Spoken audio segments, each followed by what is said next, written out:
Welcome to Stockholm, Sweden. My name is Johan Norberg, and this is where I was born and raised.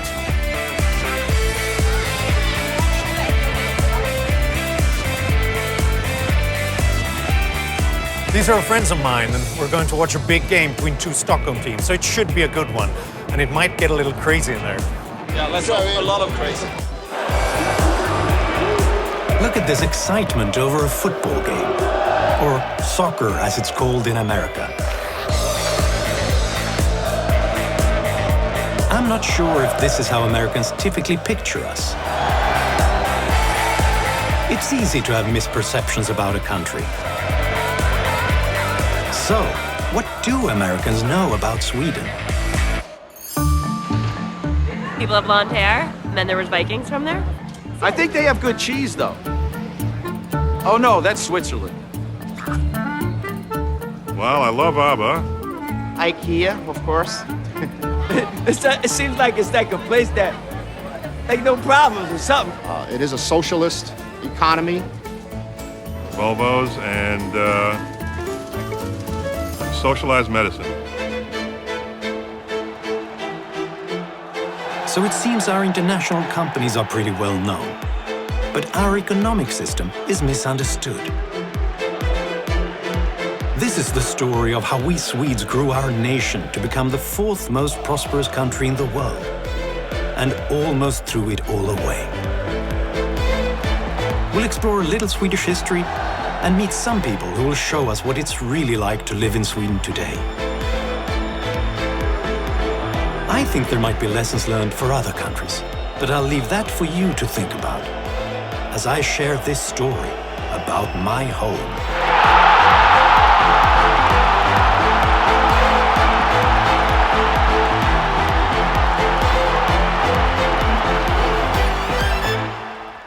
Major funding for this program has been provided by L.E. Phillips Family Foundation, DKT Liberty Project, Donald and Paula Smith Family Foundation, Chris and Melody Roofer, Sarah Scaife Foundation.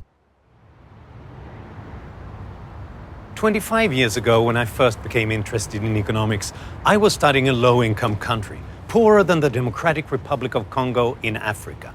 This country had a life expectancy half as long, and infant mortality 3 times as high as the average developing country. In fact, I was studying my own country, Sweden, as it existed 150 years ago.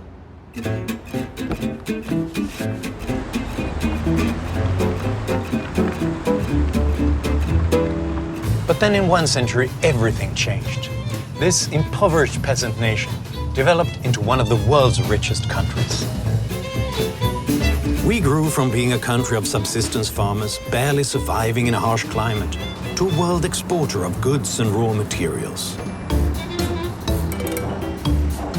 But to understand how all of that happened, I have to tell you about Anders Chydenius. If you've not heard of him, don't worry, you're not alone. Have you ever heard of this guy? Anders Chydenius. No. I never heard it. So, who was Anders Chydenius, you may be wondering? Many Swedes, in fact, learn about him in school, but don't really remember his name. But for people like me and other historians and economists, he's one of the greatest thinkers and champions of freedom in history. Today I'm going to see a rehearsal of a new play written about Chydenius. Jag är en oöverträffad hatare av gåtor och hemligheter i allt som rör ekonomiska frågor. Dolda subventioner och premier i näringarna, monopol, bortkomna kvitton, ogjorda bokslut, premier på lösa grunder. Allt det har ni. Ni ska inte ta det personligt. Men ni ska inte ta emot mutor! Hur vågar ni? Sätt ända litet ord. Och det är friheten. Vilken frihet! Hey. Hi, that was amazing. Thank you. Thank you. No, this is not Anders Chydenius. This is Mats Holmqvist, an actor who has studied and portrayed Chydenius for almost 30 years by now. And now you promised to show me some places that were important in Chydenius' life, right? Can I change some clothes and then I... That's probably a good idea. Chydenius lived in Western Finland, which was part of the Swedish Empire at that time. And he held some radical ideas for the 1760s. Living under the rule of the Swedish king, Chydenius argued for minimal state power, low taxes, and land rights for peasant farmers. Chydenius published The National Gain, his own arguments for free markets and personal freedom. And many people think that he would have become world famous had his ideas been translated into a major language of his time. What happened here? This is the actual place where Chydenius started his career. He was a preacher.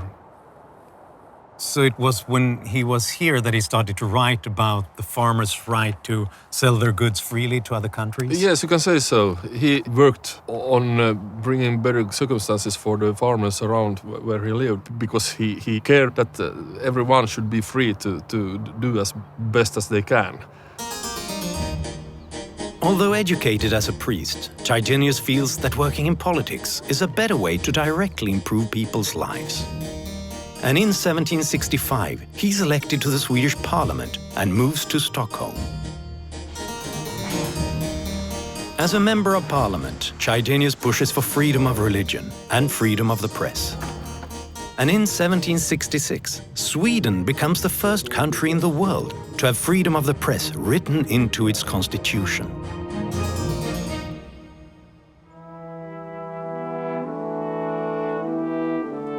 But within a year, Chydenius' views get him in trouble. He writes an article about monetary policy that criticizes the Swedish authorities. He's quickly expelled from parliament. Defeated, Chydenius leaves Stockholm and dedicates his life to his parish work and music.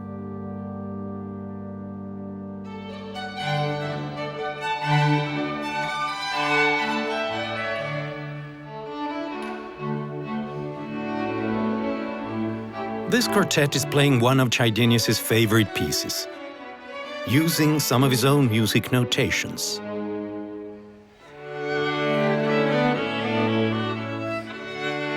But it is not for music that Anders Chydenius is remembered. He is Sweden's earliest champion of individual freedom, a man who fought to give impoverished farmers control over their own lives.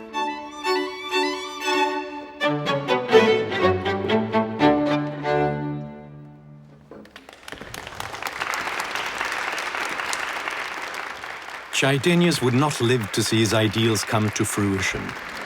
By the time Chydenius died in 1803, Sweden was one of the poorest countries of Europe. Hundreds of thousands of Swedes, out of sheer desperation, left the country to find opportunity in new lands. Many came to America. So is Chydenius buried here? We don't know, but the legend says he might have been moved and brought here under the church floor. The farmers who he had done so much good for, they wanted him back to his own church. So do you think he's buried here? I don't know, but I like the idea that he is home again.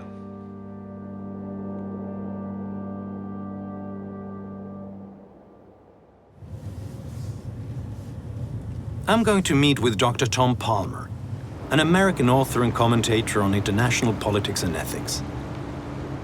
I've known Tom for over 15 years, and he has come to Stockholm to share his perspective on Swedish history. Hi, Tom. Great to see you. Hey, good to see you. I thought the new Viking Museum would be a nice place to get a cup of coffee. Sounds good. Chydenius wanted freedom of the press, and he also wanted freedom of labor, the right of people to offer their services on voluntary terms to other people, to negotiate, to move where they wanted to go, to leave the country if they wanted to live wherever they wanted to live. And it was really quite striking, the parallel between that and what the American founders did. Chydenius, he's sometimes called, the precursor of Adam Smith. It's an insult. He was an original thinker on his own who came up with the ideas before Adam Smith before the American revolutionaries, and I think he deserves to be recognized as a real innovator.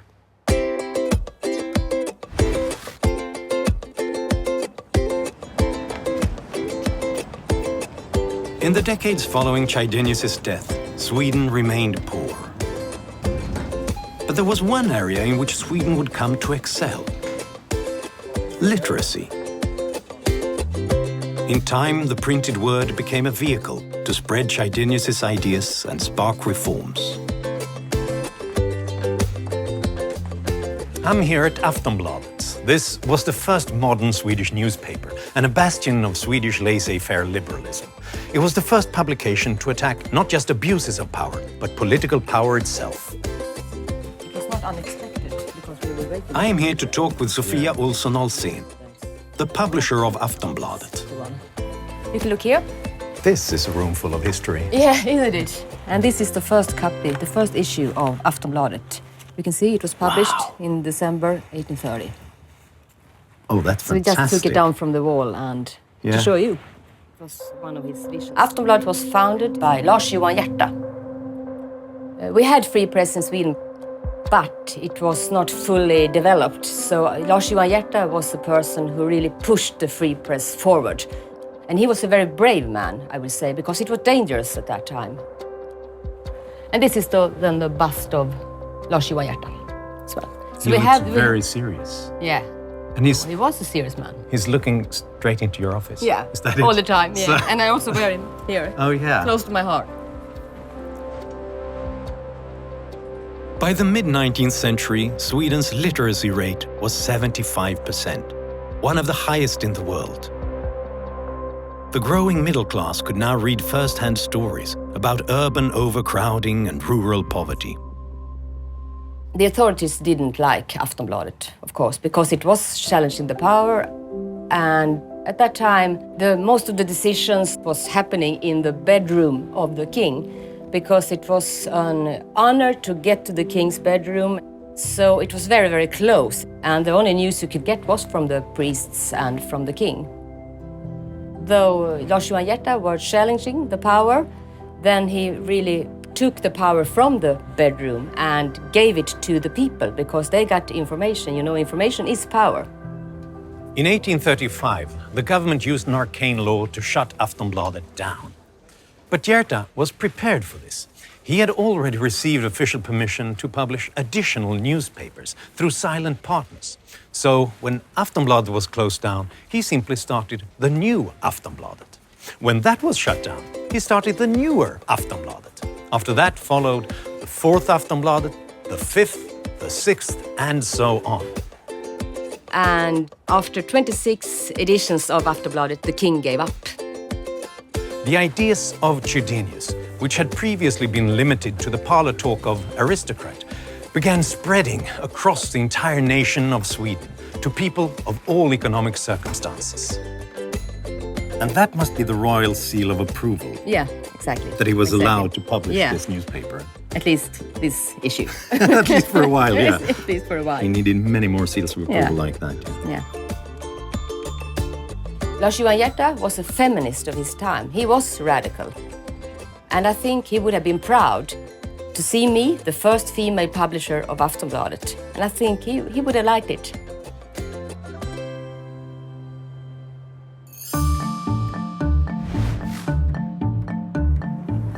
It is no exaggeration to say that Sweden experienced a non-violent liberal revolution starting around 1840.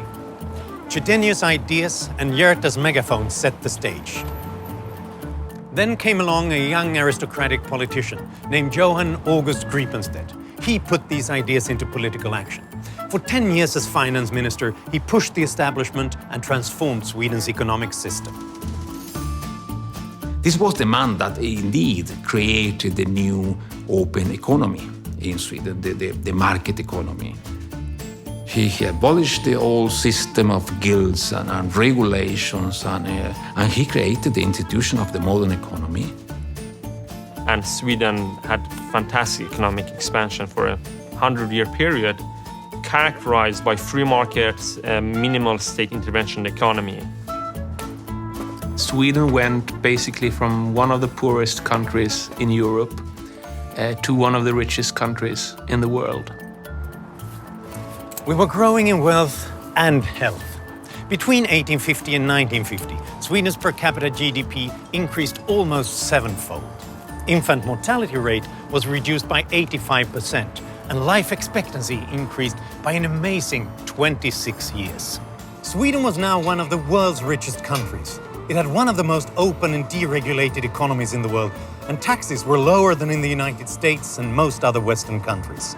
Sweden managed to transform its impoverished fate and build the beautiful cities and landscapes we know today. And you know what happened after that? We screwed it up.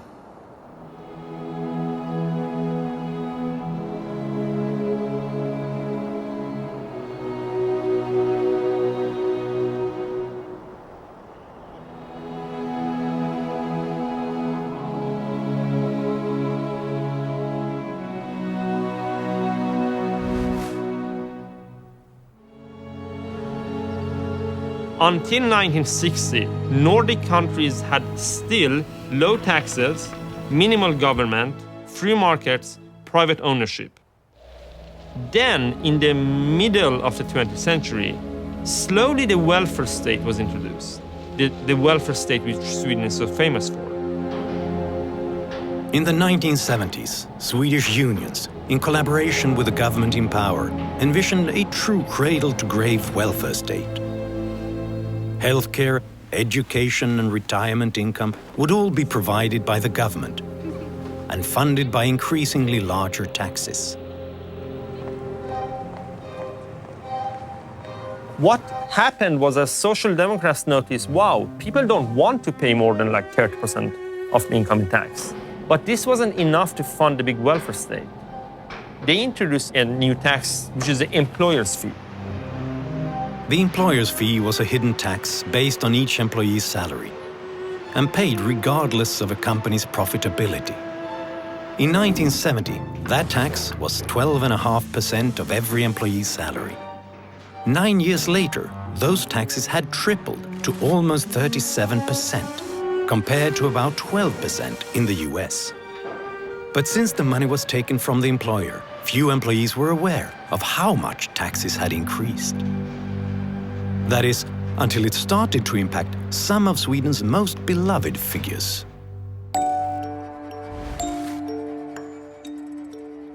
Astrid Lindgren, who wrote the very popular children's books, Pippi Longstocking, for instance, she was a social democrat, but she had made a lot of money from her books, and there was this cult around her. She was a national treasure. But she found that she paid 102% in taxes. So for every extra book she sold, she lost money on that. So what she did was that she wrote a new little children's story that she published as an essay in one of the biggest newspapers, and she addressed it to the Minister of Finance himself. Vet du om att i år är din marginalskatt 102%? Du pratar så Pomperipossa, så många procent finns ju inte. Jo, fick hon höra. I Monismanien fanns det hur många procent som helst. Om man la ihop inkomstskatten och de sociala avgifter som Pomperipossa skulle betala. Ingmar Bergman was Sweden's most famous film director. He made dozens of films and won 3 Academy Awards. But in the 1970s, he ran afoul of Swedish tax laws. Inkomster från en film som då beskattas 2 gånger. Det betyder att Ingmar Bergman ska betala 139% i skatt.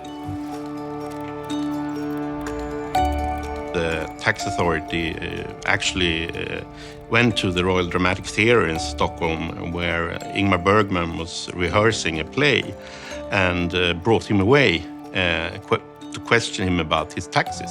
We were in the big rehearsing room, and then suddenly somebody came to me and said, the police is downstairs and want to talk to you.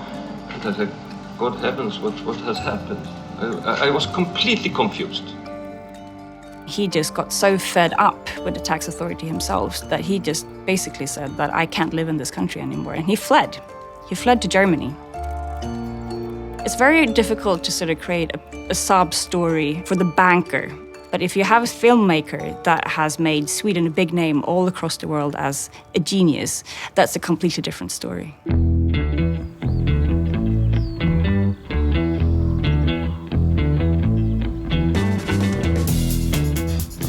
It's perhaps hard to understand just how far taxation had gone. Not only were our successful artists affected, taxes were stifling entrepreneurs, workers and businesses nationwide. It was absurd. This is classic Swedish countryside. No people, no buildings, trees, trees, trees. And some more trees. I'm heading 4 hours north of Stockholm to meet Peter Lagesson, the CEO of an innovative Swedish business. Peter has joined the high-tech company Sensair. Growing up, he saw his father and grandfather run a more traditional manufacturing company. I thought he could help us understand doing business back then compared to today. Let's go meet him.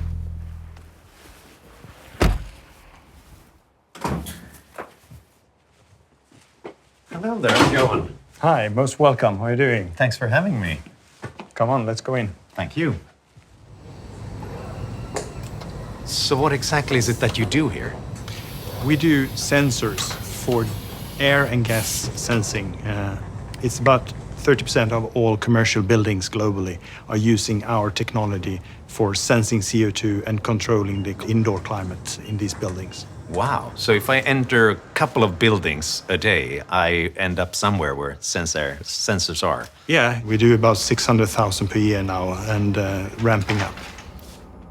You come from a family of entrepreneurial traditions, right? What's it like doing business in Sweden today compared to your grandfathers and fathers' days? They had to fight their way through the 70s and 80s, and I think the environment now is much more positive to entrepreneurial companies and initiatives and more risk-taking than it used to be in the 70s and 80s when the tax situation was crazy in the country.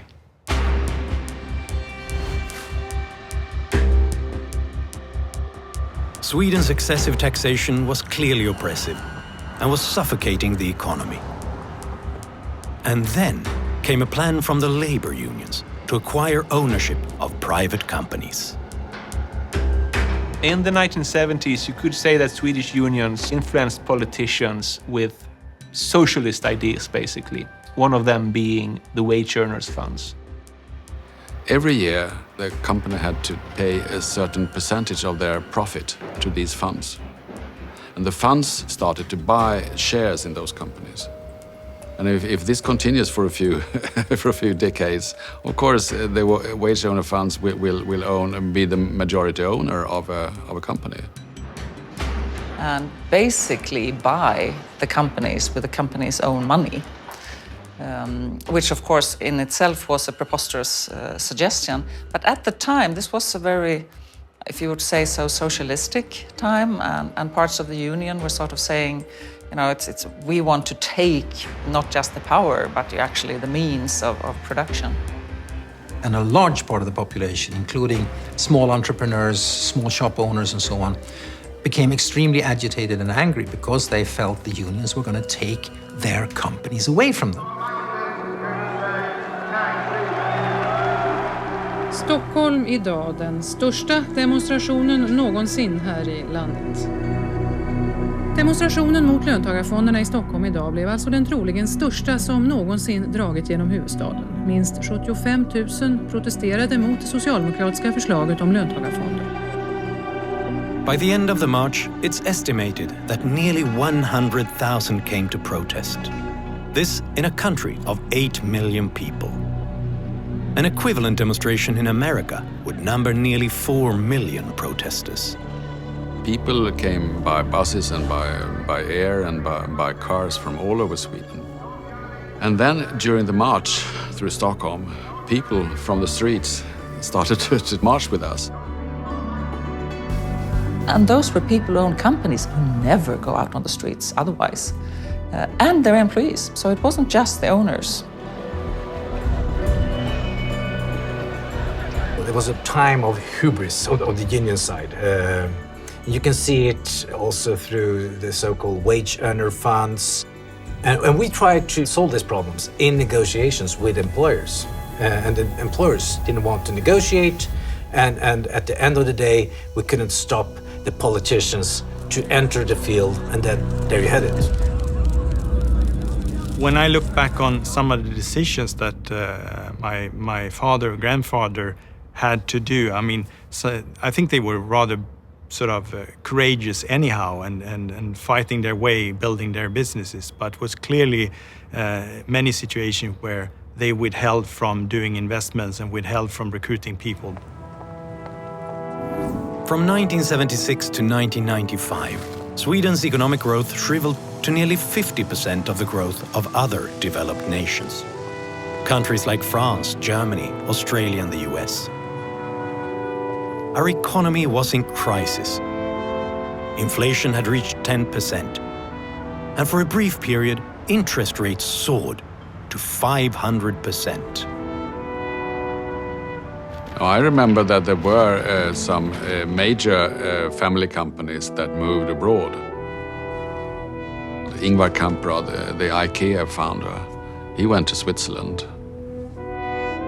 Är utomordentligt besvärande i Sverige eftersom ju Ikeas aktier representerar en stor förmögenhet, så skulle det åderlåta Ikea allt för mycket. Jag tror att mycket av våra problem i Sverige beror just på att man straffar de som vill satsa helt och hållet på sin företagskarriär. It seems like what Sweden did in the 1970s and the 1980s, that seems to be the image that has stuck for some reason among Americans. Why is that? American society at that time was undergoing such dramatic conflict and upheaval, the Vietnam War and the civil rights struggle. So it looked like somehow the anti-America was the utopia that wasn't America. Sweden moved on. Institutions were tried out. Some turned out not to be very successful and were abandoned. But the perception has been pretty much frozen for lots of Americans in that late 60s and 1970s model.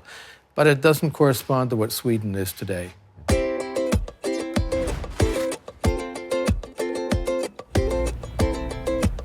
By the 1990s, the economy was in turmoil and had reached a breaking point. Sweden decisively changed course. Reforms were voted in. The wage earner fund was abolished and taxes reduced. The pension system, healthcare and education were all reformed and the utilities deregulated.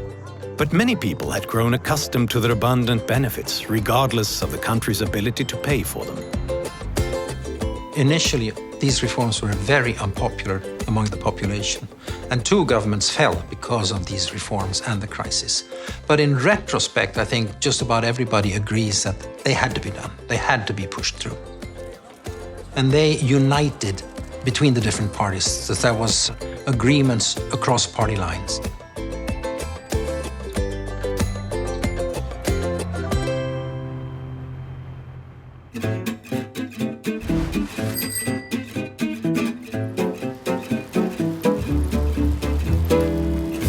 Remember how our economic growth crumbled to 50% of developed countries back in the 1970s and 80s? Well, since the reforms of the 1990s, our growth rate has risen to 50% above the average developed country. Families have benefited greatly from this. During that same period, the growth rate of family disposable income increased almost fourfold. So, how did that happen? I'm here at Hövding, which started in 2005, and is a great example of the innovation that's coming out of Sweden right now. And in a minute, you'll understand what this is and why I'm also a personal fan of Hövding. This is it.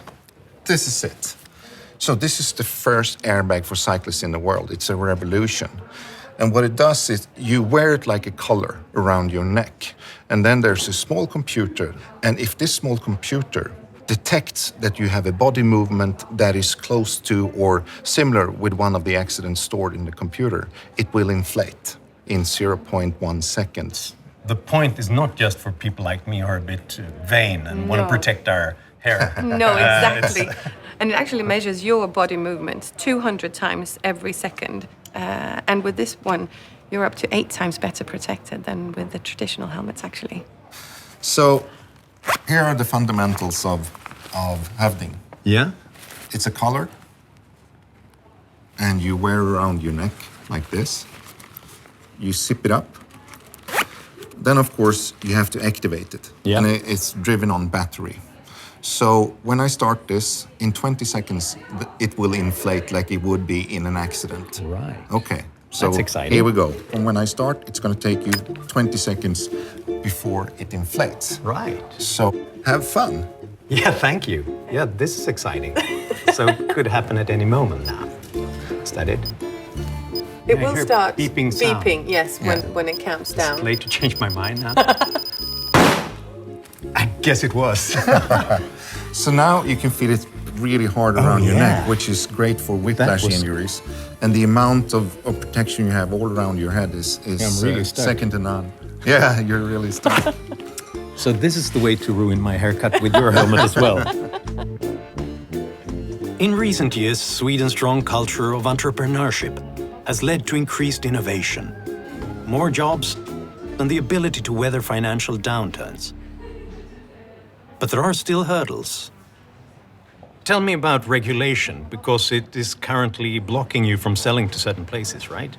The Consumer Protection Act in North America requires a physical product on your head with a chin buckle underneath. And of course, this product cannot do that.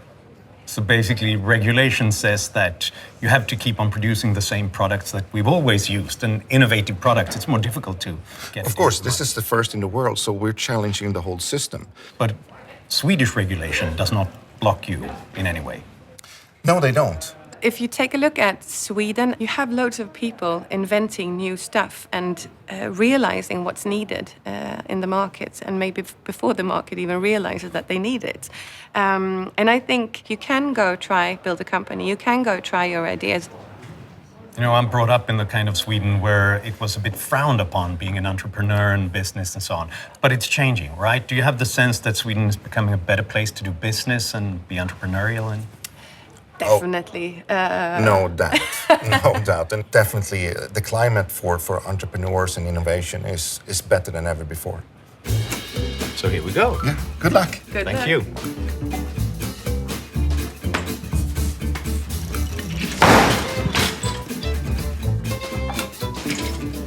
Yeah, worked well. I look like a Pokemon. All right.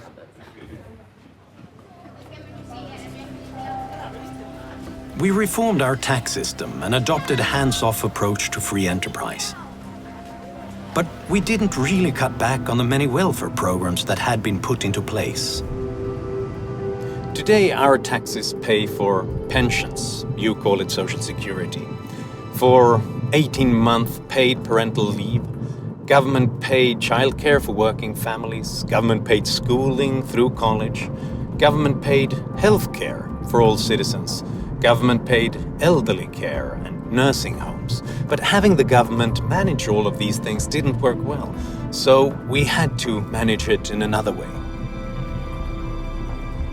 We have some very interesting reforms on letting private enterprises into welfare, schools, hospitals, healthcare, elderly care, that have worked out quite well and added a lot of innovation and qualities. It's a universal healthcare system, so everyone living in Sweden has a right to use the system.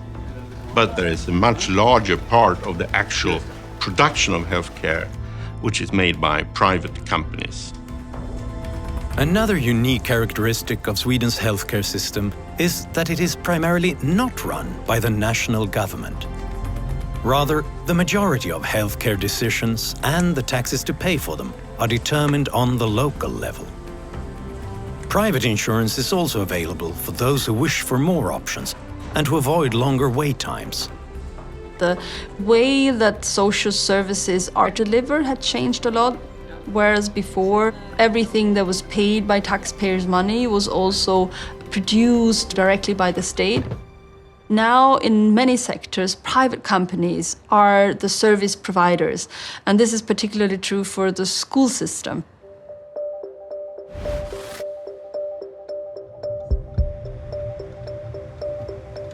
In 1992, Sweden switched to a school voucher system, which allows all parents to make the decision of which school is best for their child. There are both public and private schools, and the vast majority all charge the same tuition. Each child is provided with a tuition voucher from the government that can be used in any school in the country.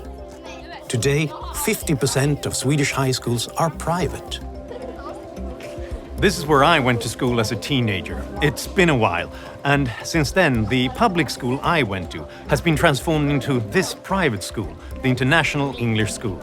It's a highly regarded school, but the thing is, any parent in Sweden can send his child to this school by using a government voucher that gives them access to any school in the country.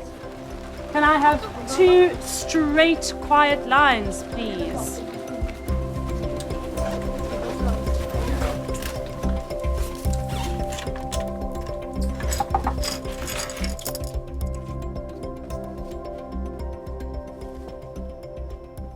So this is 4th grade now. It actually used to be the cafeteria, where we had meatballs all the time. I love what they've done to the place. Okay, this is how I started out when I arrived in this school. Yeah. But then I moved on. and on. Oh, what? No. This is you all can't you really be have. serious. Yeah. This is late 1980s. Wow, no. Why? Why did you go through this? Wasn't it like almost painful? Might be the only time I saw my father cry. Is it important that every family gets to choose? I remember that I were in my other school, which was on the other side of the bridge. I went to this test day on Saturday, and I just liked it. So when I came home, I said, I'm gonna start there. And here I am. It's like a door to the future, almost. Like it opens a new door than if I would have gone to like an ordinary school. Being able to choose for yourself is important because it's your life, and if you're not mature enough to decide yourself, then your parents should have the opportunity to choose for you.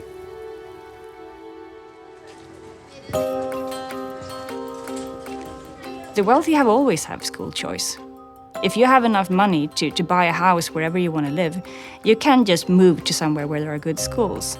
These are not options that are open for the poor kids. The fact that you are allowed to choose school for your children, is that important to you? It was, yes. It was, yes. And it has become much more important to me today since I have a son that is a little bit more challenged in school.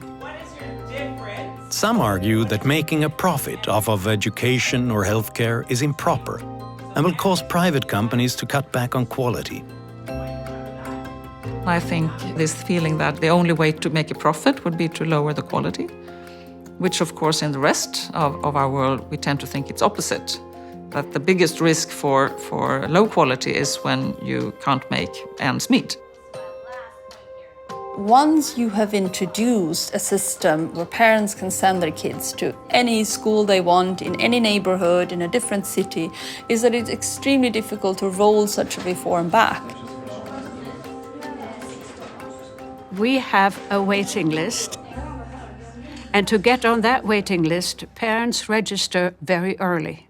In some cases, when the child is 1 or 2 years old. And we go only according to the date of registration. There are no preferences due to how important you may be or due to how rich you may be. Yes, we are making money, and due to that, we have been able to expand to 34 different schools throughout Sweden. In the past, the schools were very segregated. Now, these schools are open for every child.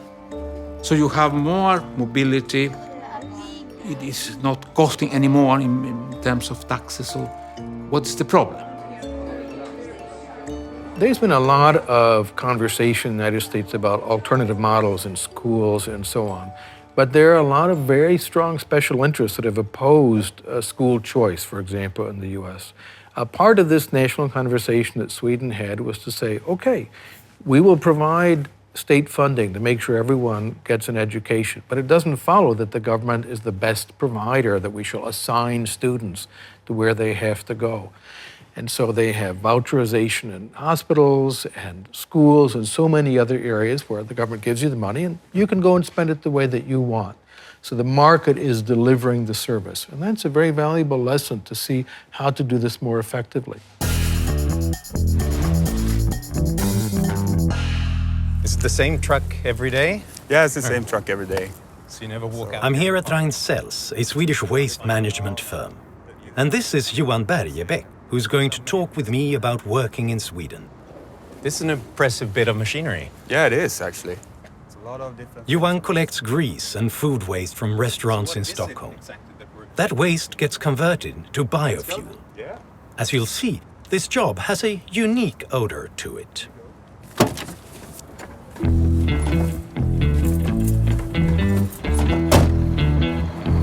Let's go there. Yeah.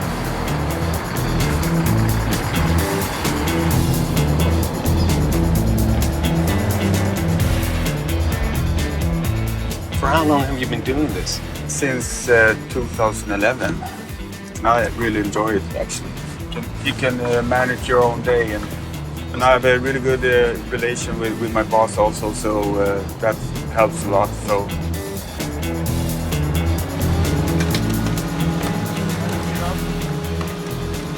Are you sure I should open it? Yeah. Okay. This is part of the work. Here we go.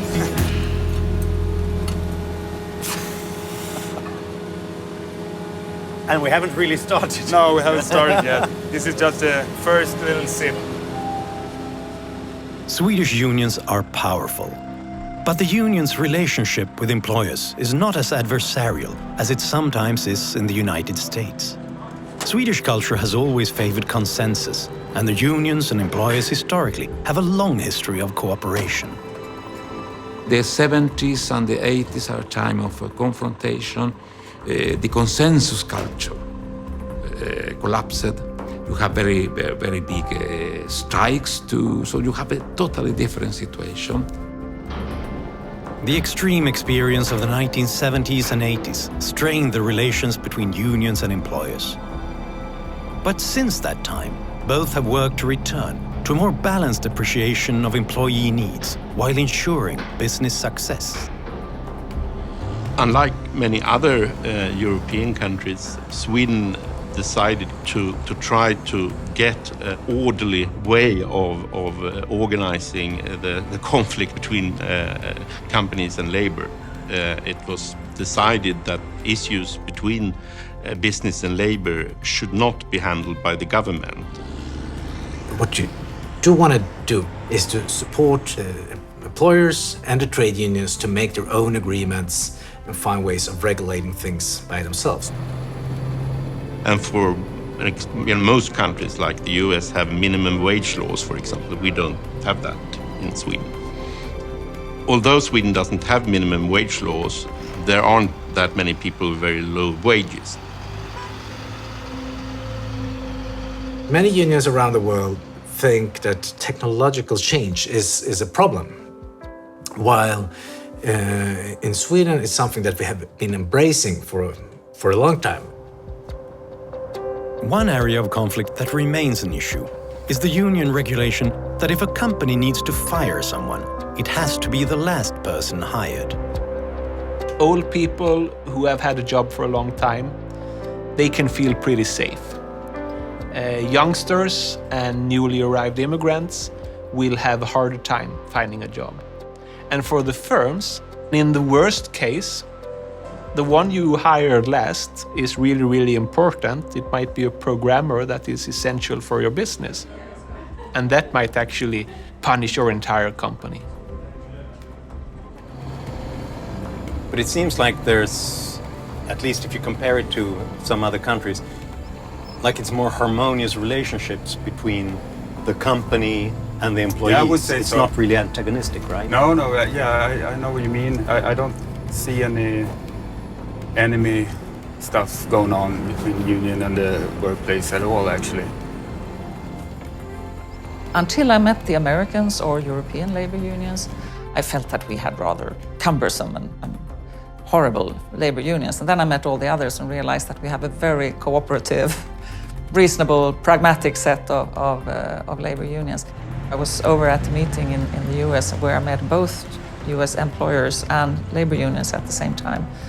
And I was quite astounded. There was such a harsh atmosphere. And one of the Americans said to his Swedish counterpart that, "Oh, you know, we need to have the respect that you get in Sweden." And the Swedish guy said, "Well, then you need to earn it." For me, it's really, really important to work alongside and not against, you know. I'm going to spend a lot of my wake hours in this truck, and I want to be feeling good about it.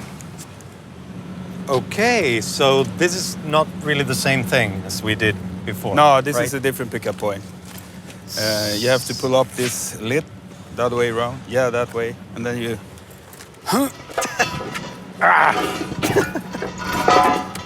Gosh, I did it. I didn't think you would be able to do it, actually, but you're stronger than you do. Yeah.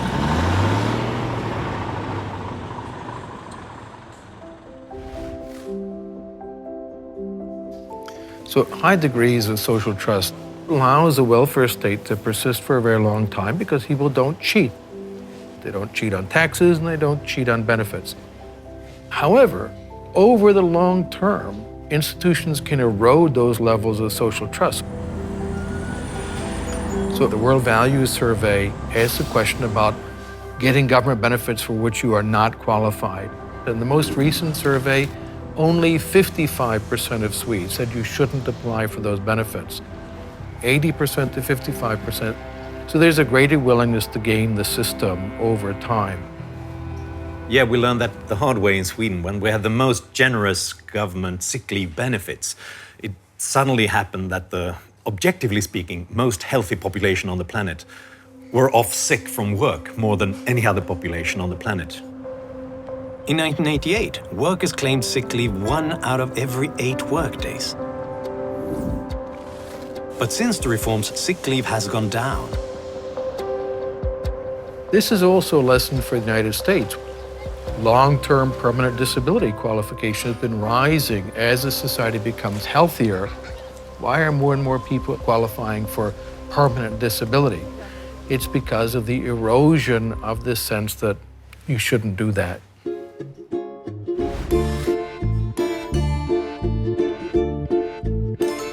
Another area where Sweden is doing some unique things is with our pension system. So I thought it'd be interesting to talk to some retirees about what they think about the system.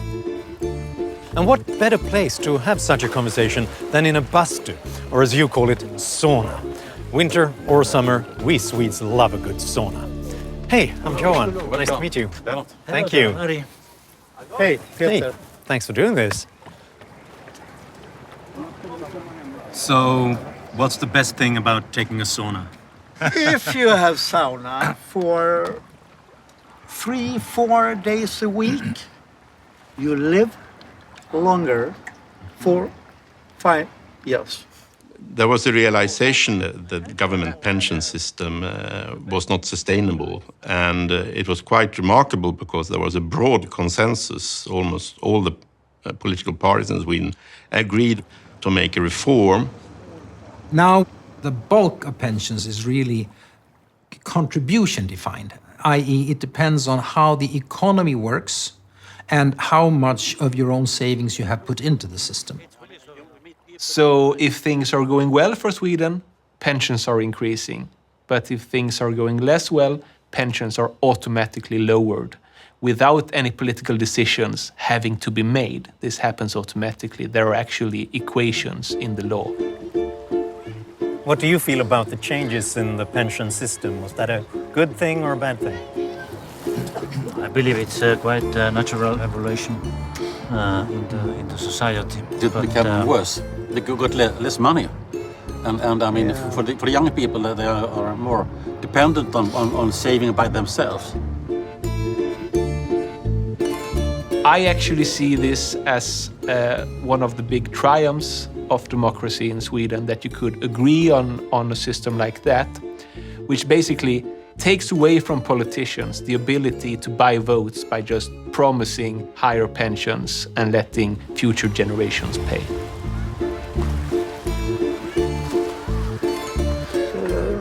I have a good life. And my son, he said, you are a good father. You have enough money.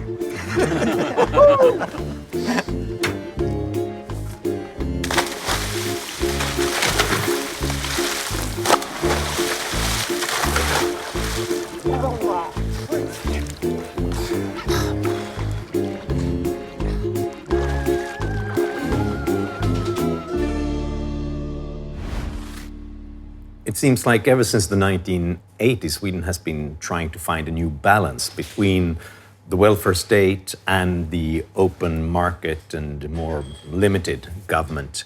Do you think we're finding that balance now? There are still long-term problems. Sweden is not utopia. Just to be frank, I think Sweden has had a more adult conversation that has taken place in the United States, where parties on the right or the left have gotten together and actually discussed what is affordable, what is feasible, what will last. I'm afraid to say this has not been taking place in the United States. The political discussion is so polarized, it's difficult to get Democrats, Republicans around the table to have a grown-up conversation about arithmetic. Sweden has had that conversation, and so they have moved towards systems that are actually sustainable. The low-income earners in Sweden pay a lot more than low-income earners in America. So despite the fact that Sweden looks like sort of a socialist country which taxes the rich exorbitantly high, the truth is the opposite. Sweden also has a very high value-added tax. It's much higher than any sales tax in the United States. So those are taxes that are really substantially borne by the working classes and poor people in Sweden. If the United States were to try to adopt really the Swedish model, it would mean imposing really high taxes on poor people and working class people.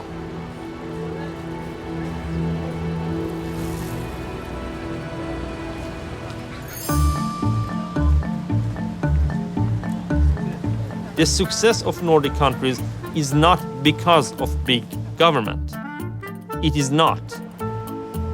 The story is free markets really work, and Americans need to understand this.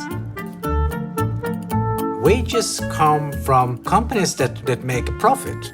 If we go on strike, there will be no money coming from the company, no wages. And I think that's a basic idea for trade unions in Sweden today. Our population is still quite positive towards free trade, towards globalization. You need to convince every new generation and explain, because it's not always intuitive, why a free market economy is the best. So you can never give up. The biggest lesson that Sweden has shown is people who want to redistribute a cake have to make sure someone baked it in the first place. If no one bakes the cake, you can't redistribute it. Sweden has a very productive private market economy.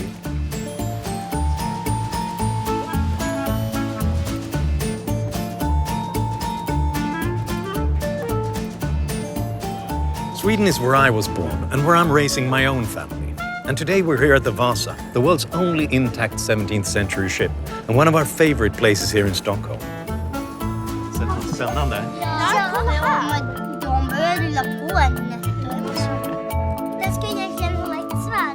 So Sweden is not the idealistic socialist state many Americans think it is. We do provide more government benefits for our citizens than the US does, but those benefits are paid for by everyone in the country, not just the top tier of taxpayers. Further, many of those benefits are provided by private companies competing with one another. Sweden is not perfect. There are still many changes I would like to see. But the one thing our country has learned is that without economic growth, there is no wealth to share. Then everyone suffers, the poor most of all. We have learned from our history. I would like to believe that Chydenius would be proud. Thank you for letting me share my home with you. Nej, inte särskilt. Kanske något fel.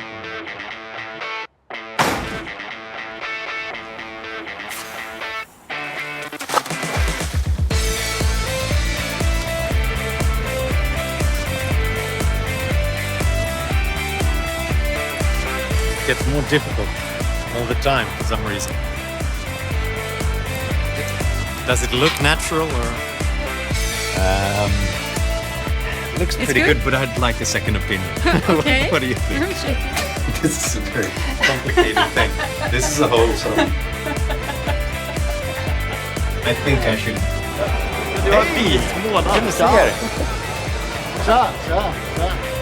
Okay, sorry. Have you ever heard of this guy? And a good-looking fellow, too. Do you think? Oh, don't you think? It must have been kind of a... Or shouldn't I have said that?